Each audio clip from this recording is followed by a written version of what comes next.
The final race that I'm going to be covering on day 2 is a very unique race indeed. It takes part on its own unique course. It is the cross country. A lot of people are looking to Tiger Roll to boost their bets.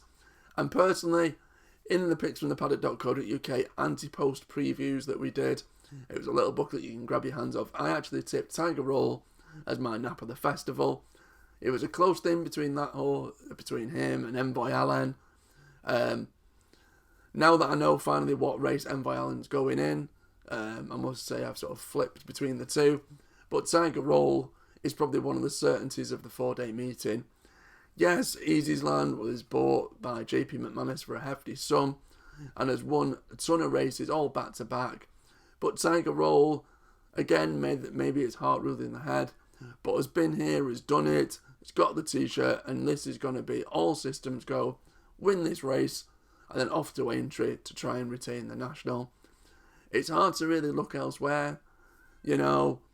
Keith Donohue's a decent jockey.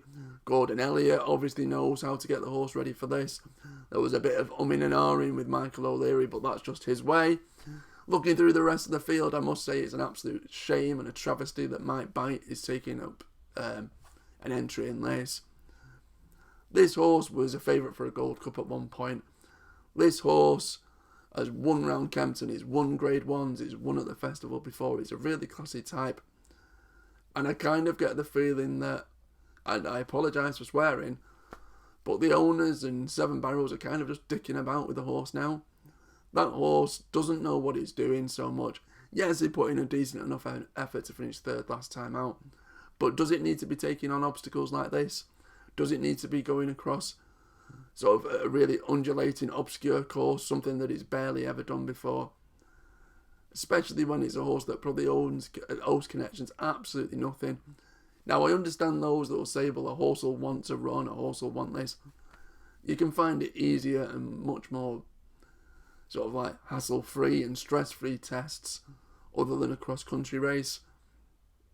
Now, of course, he'll get a massive roar if the horse bolts in and wins. But to me, and I hate to say it, but potentially you're sending a horse to do something that it's not really au fait with doing. And, fingers crossed, touch wood, that that's not the case. But if anything happens to that horse, you've got to wonder what they were thinking by sending that horse to a race like this and to continue to persist with its racing career when clearly, bar its last run, it's not shown much at all. Obviously, the French have a decent contingent with the likes of Urgent de Gregain, Diesel Dalier. Obviously, they deserve a bit of respect. I think if you're looking for a horse at a bit of an each-way price, Urgent de Gregain, or potentially even Josie's Orders, albeit it's 12.